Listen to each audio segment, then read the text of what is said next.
The last time I had a really bad flu was on a City Mouth tour when it was like a week-long tour and every day someone else in the band got the flu. Oh, good. And so we were just driving around getting progressively sicker and probably getting everyone that we played for sick too. Like Almost assuredly. It was terrible. I was the last one, and so I got it on the second to last drive. So like we were going from Columbus to somewhere in the middle of nowhere in Indiana, and I started that drive like feeling like great and ended it like I had to stop driving because I was so like I had such bad chills and fever and oh god. And then played a show that I barely remember because I slept on like the bench in a church for like that we were playing at for the entire show except for when we were on stage, and then like drove home overnight. Incredible. Yeah, that was the tour that basically broke City Mouth.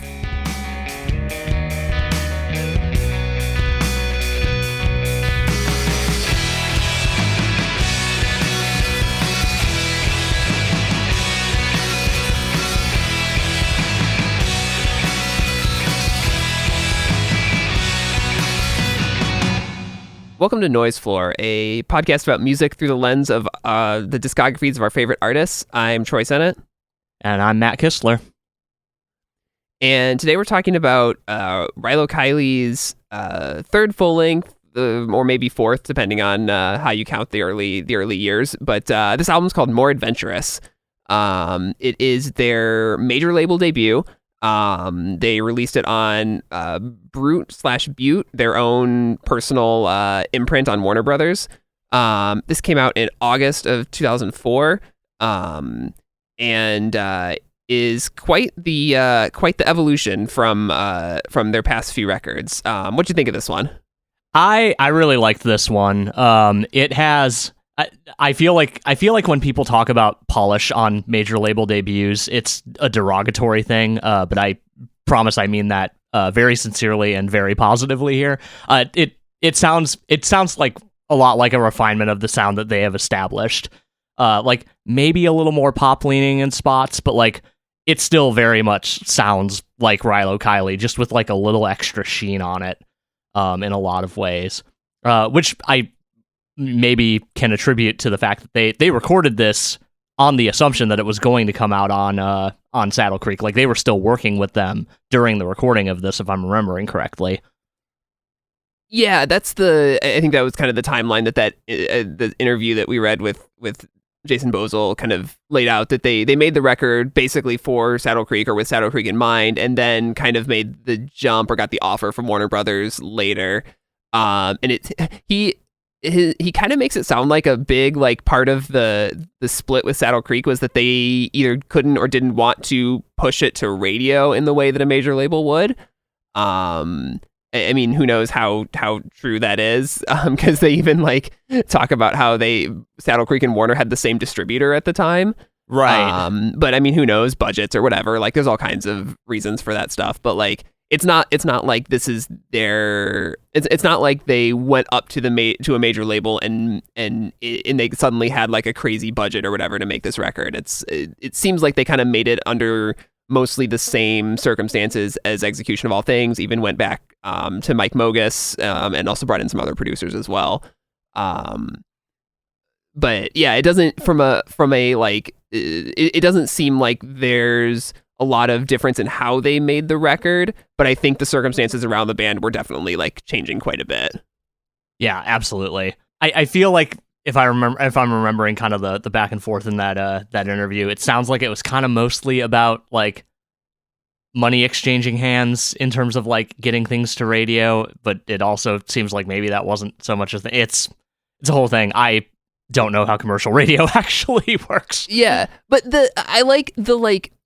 it's so rare to see a band be candid about, like, especially in that time, to be so candid about like, we want to be on the radio, we want to be big. Yeah. And so that's like refreshing. I feel like it's kind of a difference between some of the like that kind of the particularly like East Coast, Long Island, emo, indie, punk scene where like, you know, selling out was such a dirty word and like you even though all these bands were going up to the major labels and getting bigger and bigger, there was still this like, this sort of, it was taboo to want, you can't be seen wanting to be big, even though everybody did.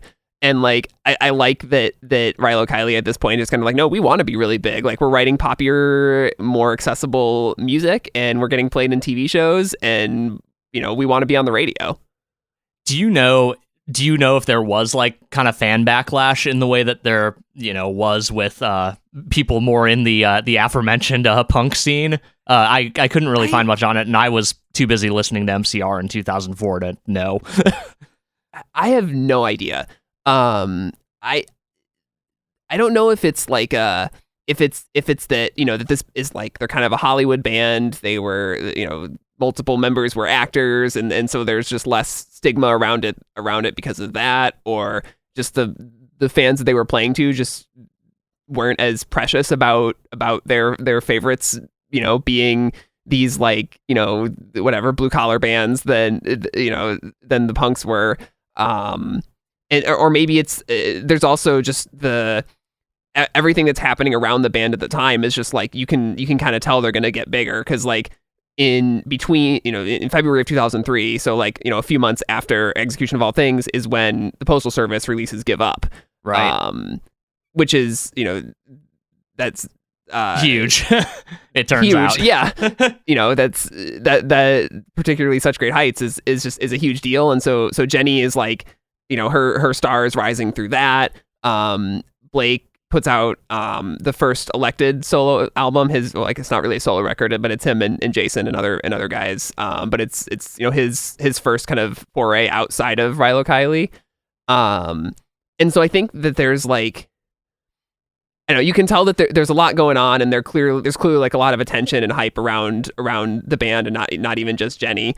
So like, I don't know. I think it's an interesting kind of place for this record to evolve from, and like it's a much more mature is such a weird, like, there's a lot of weight around that when you talk about like a band maturing, but I truly do think this is like a much more mature record in its themes and what it's trying to do than any of the stuff they've done before this. Yeah, I can definitely agree with that. It's a heavy album, lyrically and thematically. I guess those are kind of the same thing, but you know what I mean. And yeah, I feel like the subjects are approached with the kind of care that comes with that kind of maturation. Like a lot of the stuff that's covered on More Adventurous is stuff that like Rilo Kiley sung about before: death, love, divorce. Less so churchy stuff, but that gets mentioned a couple of times on this record and its B-sides. Politics, but, delving into politics. But yeah, like, yeah, it feels again, it feels like an evolution in a really big way. Without like departing too hard from where they have been, which is honestly kind of an ideal circumstance if you're a fan of the band at the time, I would imagine. Yeah, it's even like, and despite all the darkness in the lyrics, it's brighter musically. Like I kind of forget when these songs get stuck in my head how like down it is until I'm like thinking about the words, because even the like the title track it feels like it should be like an uplifting mantra in a way, with every broken heart we should become more adventurous, but it's really it's really not. No, it definitely is not. It's a very like hollowing out album. Yeah, totally. I assume you read the Frank O'Hara poem that the title came from. Reading that after giving this album a few spins, it is probably a recency bias thing, but I feel like that album this album and that poem are kind of companion pieces in a lot of ways. Because I feel like a lot of this album is about kind of the search for happiness and fulfillment and the ways in which that can go wrong with or without you realizing it. And I like definitely the first half of that poem is about that. The last half maybe less so, but like it kind of comes back to it in the end. I love Frank O'Hara. I'm surprised I've never read that before. But then again, I feel like I haven't read a lot of poems by poets I love. So this starts off with "It's a Hit." It basically opens up all like every theme of this record, is right there. Yeah. It's a protest song in its way. It's a critique of Jenny herself as like a writer and her place in society. I don't know. It's kind of it's a great thesis for the album. Yeah, I definitely agree with that. And it, like, kind of looking at it on its face, like, if you just kind of look at the themes that we cover in the song, it's like, these are so disjointed, but, like, everything flows lyrically, and, like, it coming at it from the writer's block perspective of things, it's, like, maybe kind of hinting at, like, remembering what the job of the artist is, which is to, talk about shit that people aren't talking about, such as, like, the death penalty and how inherently fucked that is, especially if you're a Christian. But yeah, I really, yeah, it's very, this is a very solid introduction to the album. It feels in a lot of ways like a really classic, like, Rilo Kiley first song, but it really hits kind of a lot of the themes of the album in a pretty short amount of time. I also, just like one little production thing I love is the little that are like doubled by shakers towards the beginning, and I think in the middle. Like that's such a choice. I clearly I can't do it, and I don't know how Jenny Lewis does, but it gets me every single time. Yeah, I love that. I love the line, "No one wants to pay to see your happiness." Oh God, yeah. That's the one that kind of gets stuck with me all the time. Did you watch the music video for this song? I didn't. Being a little ill over the past couple of days, kind of shoved that into the back of my mind, and I realized it about 5 minutes before we recorded that okay. I hadn't watched anything. It's one of those music videos that like the band is not in. They clearly like contracted it out to like an animation studio, but it's a very silly music video about like the plight of this creature called the unipine, which is a porcupine with one giant quill. Incredible. Yeah, so it's cute and fun. Doesn't really match the song like at all. But I think that was not an uncommon thing in that era. No, I like that we were still trying things with music videos at this point in our collective lives. Yeah. I say as if people still aren't. Like, it's still a thing, but like this hits a little different in that case. I assume it's the creature from the single cover. Or is that that might be that yeah, so I think that's the unipine in the suit of armor or whatever on the single cover. Yes, that image is definitely from the music video. Cool. It does feel wild that a song specifically called "It's a Hit" was released as a single. Just putting that out great. there. Yeah. Oh, I love it. I love it. Yeah, I mean, yeah, I like that kind of like projection. Believe in yourself. Yeah. It wasn't the first single, but it was a single. Yeah. So then after that is "Does He Love You?" Which is a much more of like a kind of a short story narrative song. Kind of even has like a plot twist at the end of sorts.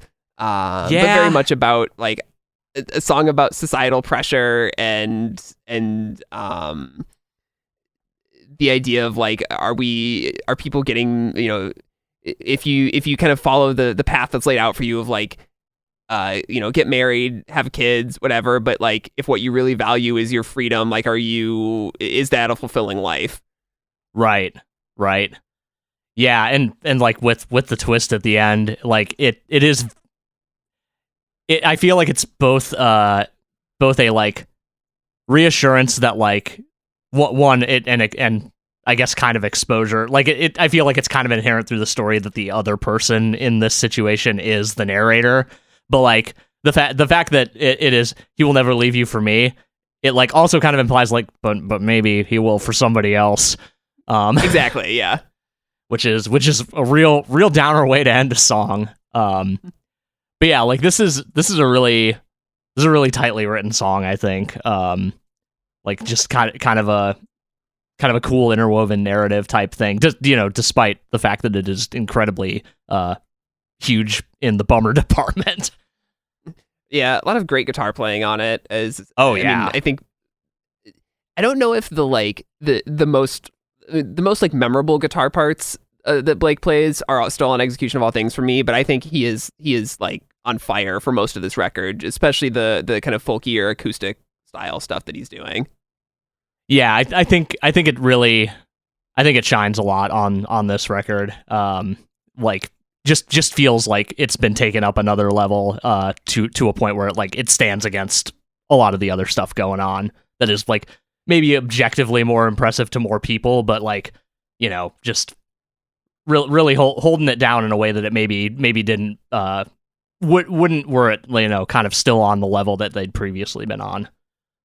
Yeah, and I don't know if that's just like he was listening to a lot of the Beatles or what around that time, because I hear like on the Elected record, I hear a lot of like late Beatles influence, and that kind of feels like what he's doing with a lot of the guitar stuff on this too. Yeah, that absolutely checks out. There's a lot of guitar stuff going on this record that I really really love, and it like obviously Blake, you know, has you know a very distinct style, but I feel like it really comes to on this record in a lot of ways, and like obviously a lot of that could be outside influence, but I think it's executed really well, especially on the next song. Yeah, so after that, it's Portions for Foxes, which is they're, I mean, I think probably pretty maybe Better Son or Daughter competing is like their most popular, well-known song. That's what you get when you're in the first episode of Grey's Anatomy, I guess. Yeah, I think usually that gives you a pretty unfair advantage. The song rules. Oh God, it's so good. Yeah, I mean, just kind of the quintessential like upbeat, happy music, really sad lyrics song. Made Rolling Stone's 500 greatest songs of all time, number 326, which is very cool. It's awesome. I think that it's you know, there's a few other Rilo Kiley songs I would have put above it, but oh, totally, I totally get that. I see why. I think I get why people like this song. I think that chorus is so easily like singable and hummable. And it's just like I don't know. It's just such an easy song to listen to. Yeah. This is to what I was saying earlier. I feel like the guitar parts like kind of just morph over time over the course of this song. Like obviously there are parts that come back, but like right at the beginning, there's this specific thing that I love where there are two guitars that are hard panned that are playing similar but not the same parts. And then a third guitar like busts through the middle. It's so good. And then there's just some like really cool like harmonized riffs that are happening throughout the rest of the song. And it just sounds so good. Yeah. So Mark Trombino produced this song, not Mike Mogus. I don't know if they did it at the same studios. I'm looking in the credits. I am unsure. I think it was, but regardless, yeah, they brought in Mark Trombino, one of my personal favorite producers for a few songs on this album, this being one of them. And he can make a hit. Like it's that and Futures by Jimmy Eat World the same year. Wow, I guess yeah, no, he doesn't right. produce Futures. He does Bleed American. He does the demos for Futures, and then they go to Gil Norton for the rest because they kind of have a falling out with him. But like he's very involved in Jimmy Eat World's career around this time too. Okay, gotcha. Yeah, that's super cool. I kind of forgot how much he's done and how much of it I love. I'm looking at his selected discography right now. And I'm like, oh, this is like most everything I like. Oh yeah, he's great. He produces, I think, maybe the 2 of the 3 best songs on this album. Yeah, I could definitely agree with that because the other 2 were co-production, right? Yes. Yeah, The Absence of God in it just is. Also, you know, we've got again a twist at the end of this song where it's like, well, this is a horrible relationship and it's bad for me and I should probably leave, but I like you, so shrug. Yeah. Yep. This was also one of the first Rilo Kiley songs I heard. So this formed kind of my impression of the band early on. I know that I heard this song before I had any clue who Rilo Kiley was. Which fills me with great shame to know that I heard this song and didn't immediately go, well, I need to go listen to the rest of that band's material. Yeah. But, so, you know what? Teenage me wasn't that smart. It's fine. You're good. You're making up for it now. I'm making up for it. It's fine. Yeah. So then, next up is Ripcord. This is the only song on the record that Blake sings. Thank God.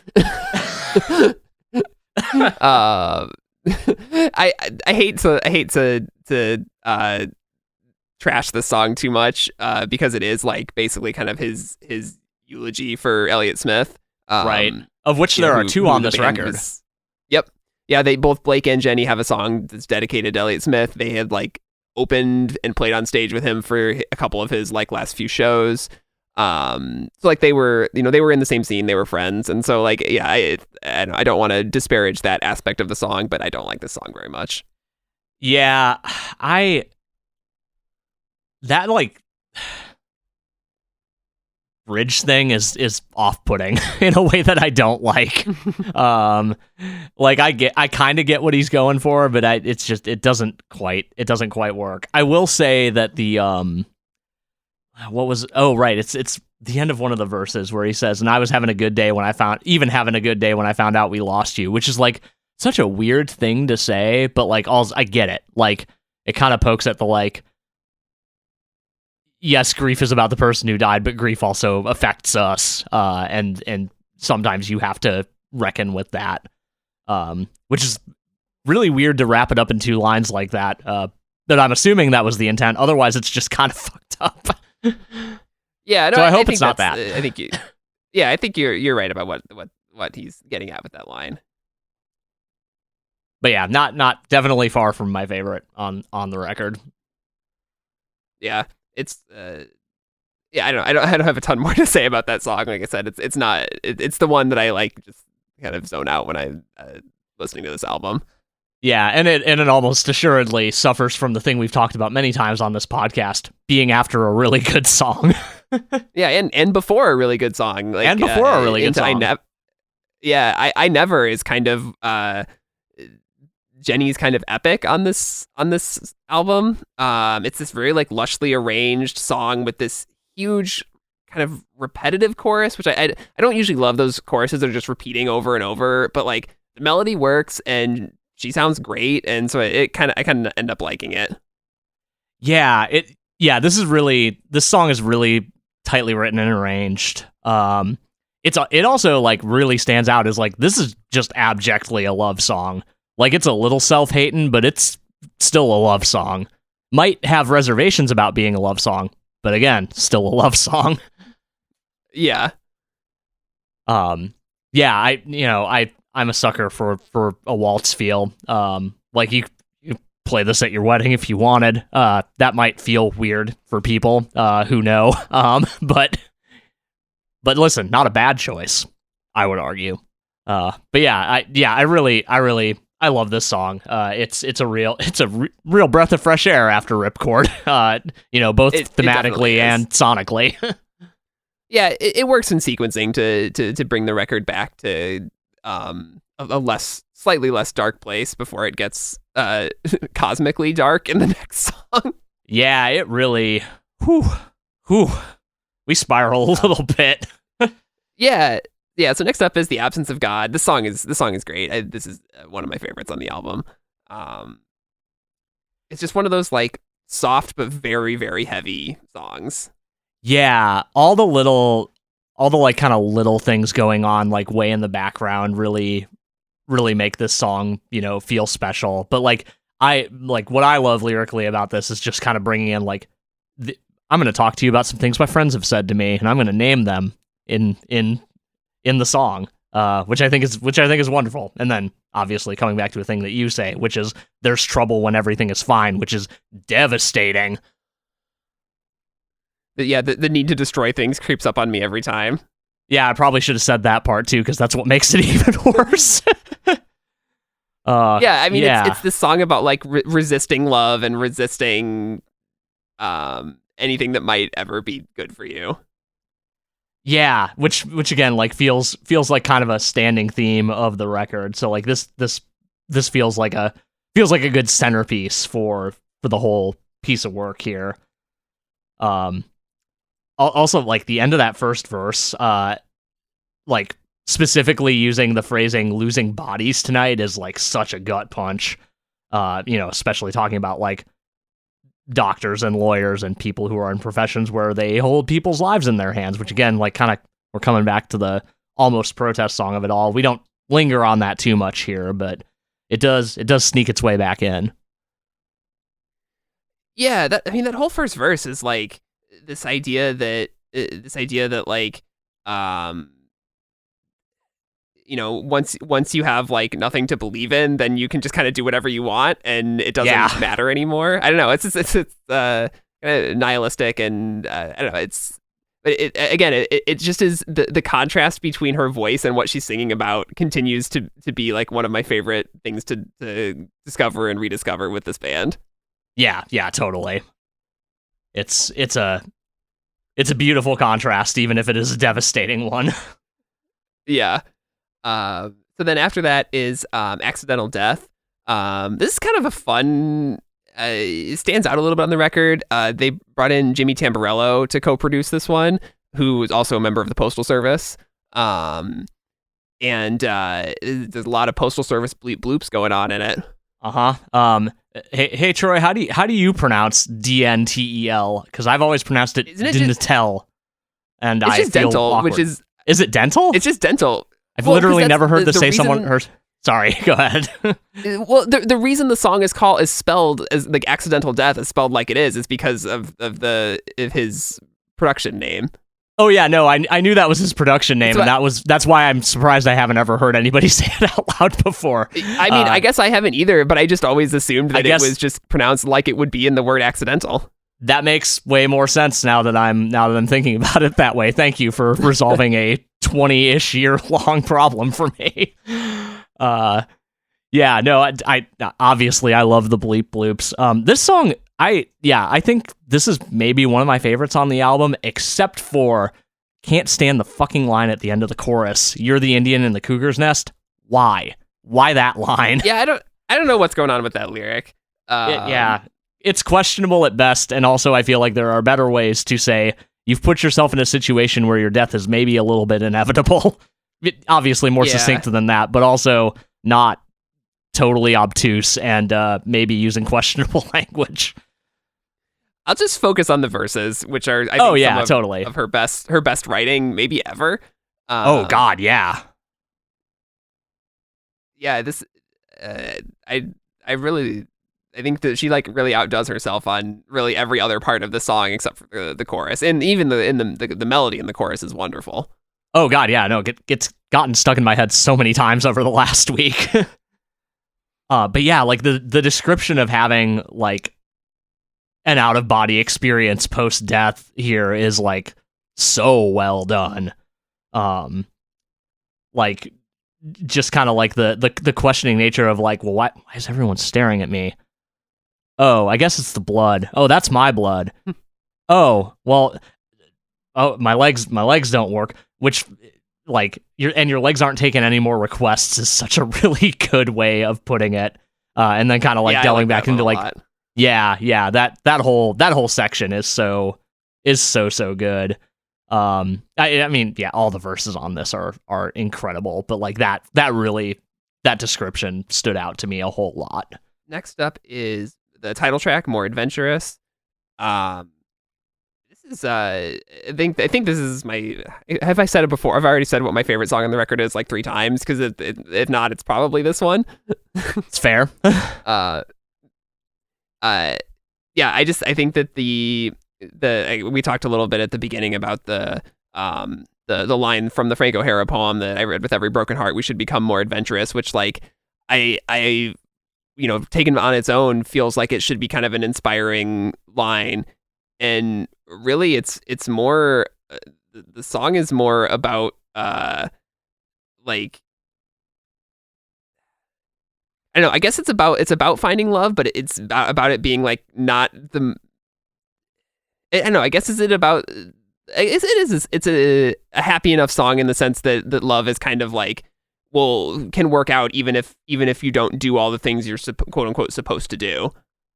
Yeah. It's very much about trying to find the ways in which love slots into your life and how you can make that happen for yourself with someone else, etc.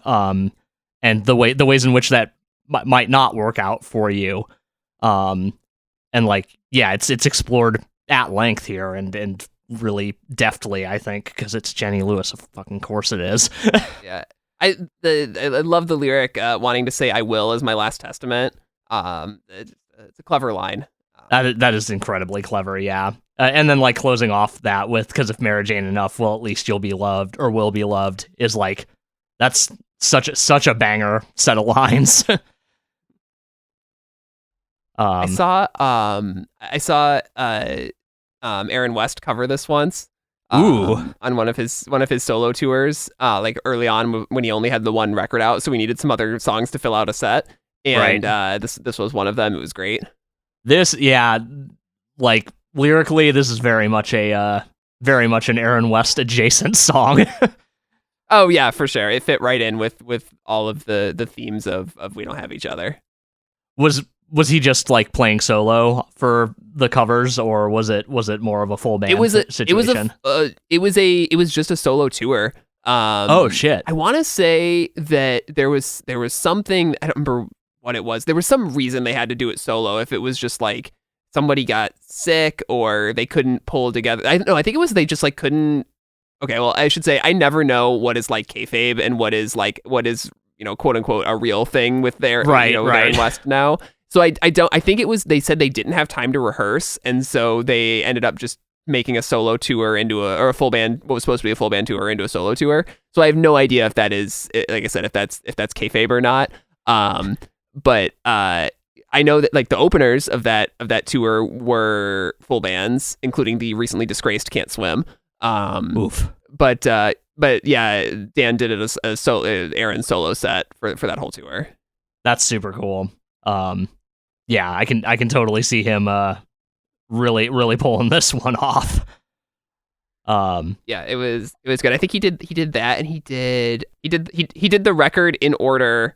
He did the entire discography, the album and the EP in order, but just threw the More Adventurous cover in the middle there. It was great. That's really cool. I love that. Yeah. Also, harmonica solo, good, very good. Rules. I would say. Love a harmonica. Yeah, so good. Yeah, I mean, and it's just another one of those kind of like folkier textures that they're incorporating into their sound here. Where I don't know, I want to say that they wouldn't have done that before. This is the band that has already had like Tubular Bells on their songs, but like right. I think they're just it's another sign of their like, if maturity is not the right word, but just like they're growing into a new set of influences and things they want to explore musically, and that's another example of that. Yeah. I feel like this song has a lot of like kind of little parts that really work. Just I called them embellishments in my note, but I feel like that undersells them a little bit. But yeah, it's a really good song. Like period. Like if it was literally just an acoustic guitar and vocals, it would be great. But like I feel like everything else kind of just brings it up to that next level. Yeah, for sure. Then after that is Love and War 11/11/46. Could not find anything about the significance of that date in the song title. I mean, that's Veterans Day, but that's all I got. Oh, is it not? I mean, yeah, I guess. Yeah. I don't actually know. But the most kind of like rocking song on this album. My big note on this is an abject rocker. Yeah. Probably very fun live. But I do a lot of fun wordplay here. I'd say. Yeah, I love the can vanity and happiness coexist is a good line in that first verse. But yeah, it's just another kind of storytelling song, exploring kind of the effects of war and love and how they can similarly destroy you, I guess. Yeah, and like kind of circling back on, and maybe this is why Veterans Day was chosen as the date. But like, getting to the middle of the song where they talk about taking the narrator's grandpa to the hospital, and it is said to him, "No modern person here remembers you," is like that's a lot. There's a lot to unpack there about how veterans are treated, especially the ones that fought in stuff like World War II. Yeah. Yeah, it ends with that like kind of crack about like the Civil War always sells itself. Like people want to, it calls back to the kind of no one wants to pay to see your happiness. Like people want to see you break. Yeah. People want to see individuals, couples, teams, what have you, falling apart. Yeah. Yeah. Which I guess we didn't mention that like on the tabloid side of things is that Blake and Jenny break up before this album comes out, and I'm probably in the process of writing it. That sounds, I would guess that's about where that fits in the timeline here. Yeah. So that is another like element that's kind of coursing through the background of this album. Totally. After that is A Man, Me, Then Jim, which is another one of these very much a storytelling song. Another one of the just great kind of acoustic guitar folky showcase. Love the chorus of this one. The slow fade of love is another bit of this record that's in my head often. Oh yeah.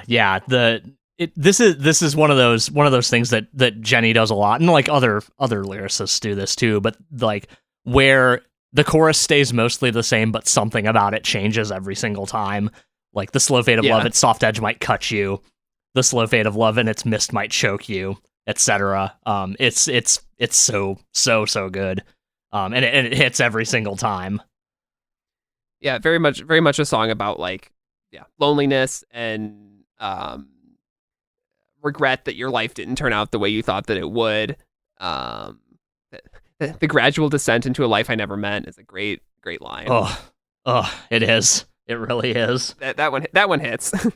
This whole song is just it's man, it's so rough. It's so rough.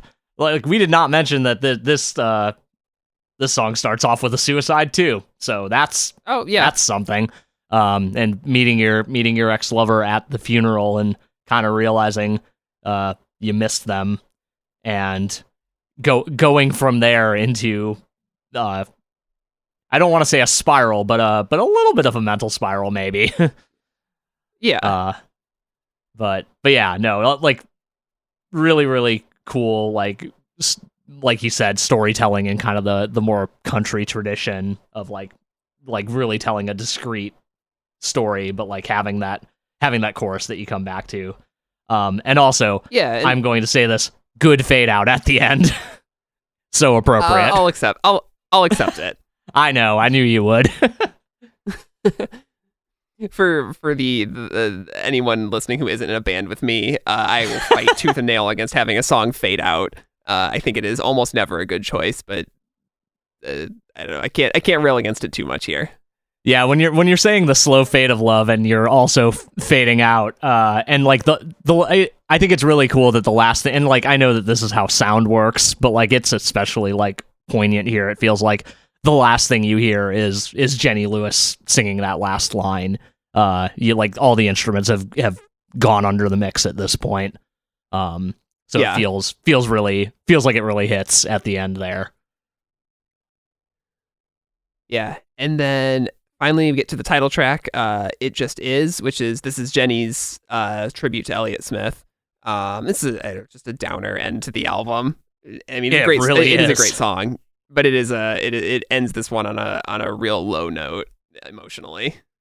Yeah, and like it feels like such a move to have your album closer, one, be this much of a downer, and two, have it be a verse and a chorus that repeats itself 3 times.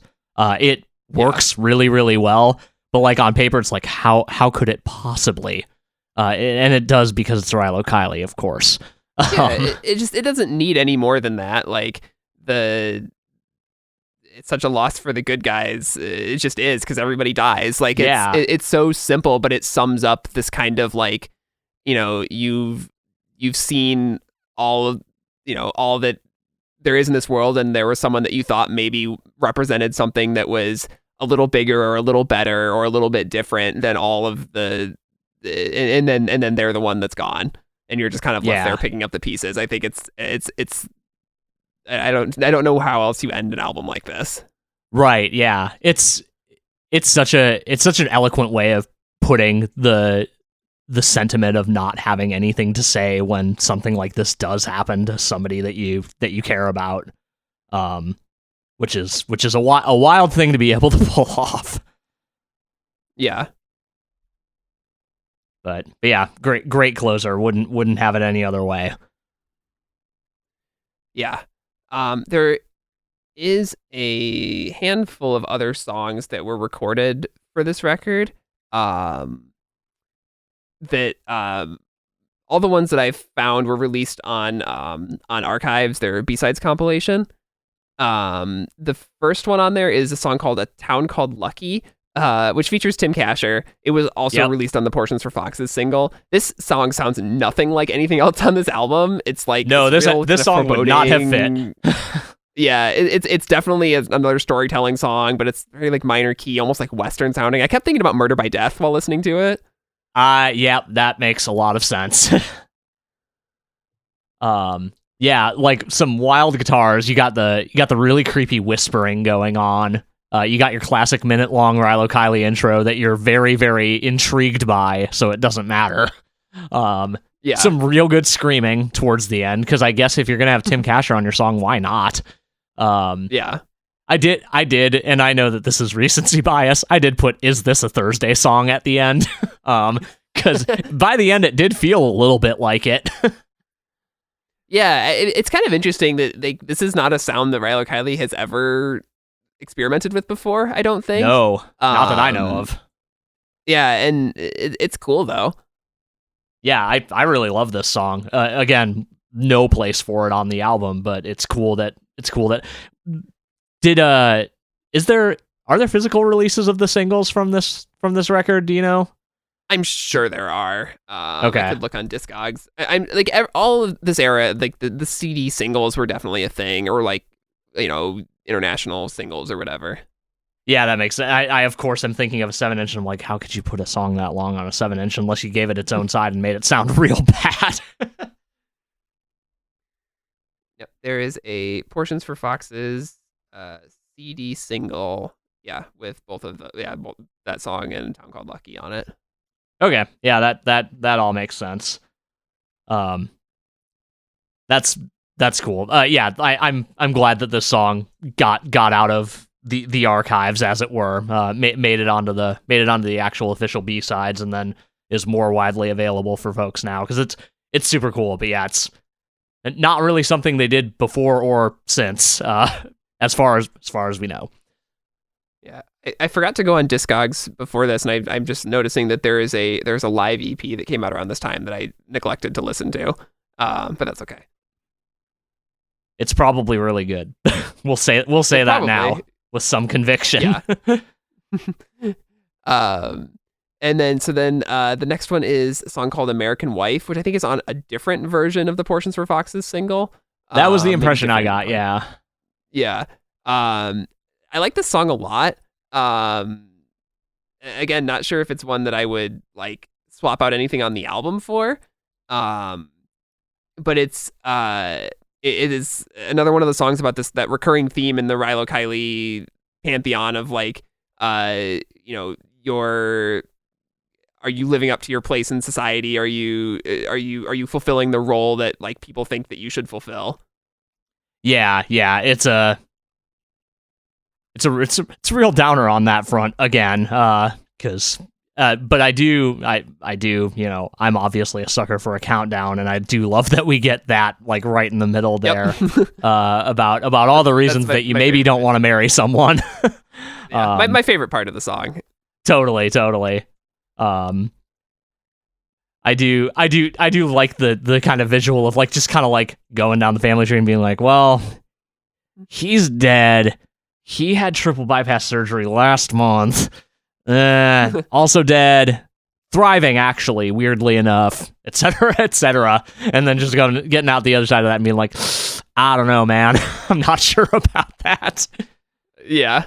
Like you said, I wouldn't trade anything for it, but I like that I got to hear it. Yeah. And then there's Patiently, which was the B-side to the It's a Hit single. I don't know. I don't have a ton to say about this one. I'm hearing all of these B-sides I heard for the first time like this week. Yeah, same. I've not listened to any of these prior to now. I was never like a B-sides collector of this band, even though this stuff has all been out there for years on the B-sides collection album. Yeah. My only real note on this one is that it feels a little closer to their like earlier material than anything on the album does. I don't really know why that is. Some of the layered vocal stuff kind of works for me. I don't know. Maybe it was something that was written, closer to execution or something like that. Yeah, it might have been. But yeah, pretty good song. I also noted really feeling the lack of love on this one, much like a lot of the other songs. Yeah. So yeah, thematically, very, very tightly coupled to this record. Otherwise, maybe not so much. Yeah. And there's About the Moon, which I don't know if this song fits in the, like, chronologically, if this is where the song belongs. Apparently it is not. Because as I pull up the lyrics, it's actually on the Science versus Romance single. Wow. So this is a much older song. We should have talked about this during the Takeoffs and Landings episode. Well, dang. But I like this song a lot. It's a real like kind of low key, wistful, folky goodbye song. I think it's nice. Yeah, I really love the like kind of far off piano sound going on here. The line "My folks are gone and my mind's sure to go" is a real gut punch for a lot of reasons. Yeah. But yeah, and then you kind of get the gradual build of other instruments coming in. That really culminates in something cool. Yeah, it fits into that theme of aging that I think is kind of all around this album. But it does not belong on this record, so it shouldn't be in this episode of the podcast. Well, it's fine. Yeah. We will do you all a favor and not retrofit this into the Takeoffs and Landings episode because I don't want to. No, I'm not going back and re-editing that. Yeah, and then the last two songs are Bury, Bury, Bury Another and While You Left, which were recorded for an unreleased EP, produced by Mike Mogus also. I don't know... Again, I don't know if these were supposed to come out sort of before or after More Adventurous, but they certainly these certainly fit with the sound and kind of the themes of the album. Yeah, but I just want to say on While You Left, Blake shreds that. Oh God, yeah, so cool. Yeah, that guitar solo is really cool. I will say this is one of the few times, and maybe the only times I'll say this. I think that song's too long. Minus the solo. It definitely is. The solo is very good and should be kept intact, but we could cut some other stuff and it would be a better song. Yeah. But yeah, I think that sorry, go ahead.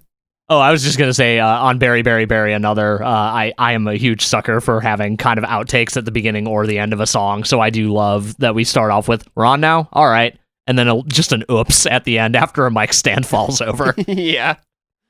Yeah, that's good. Yeah, that's kind of the More Adventurous era. I think they made totally the right calls in terms of like picking the songs and sequencing this record. Ripcord aside, but even that one works in conjunction with It Just Is. Yeah. I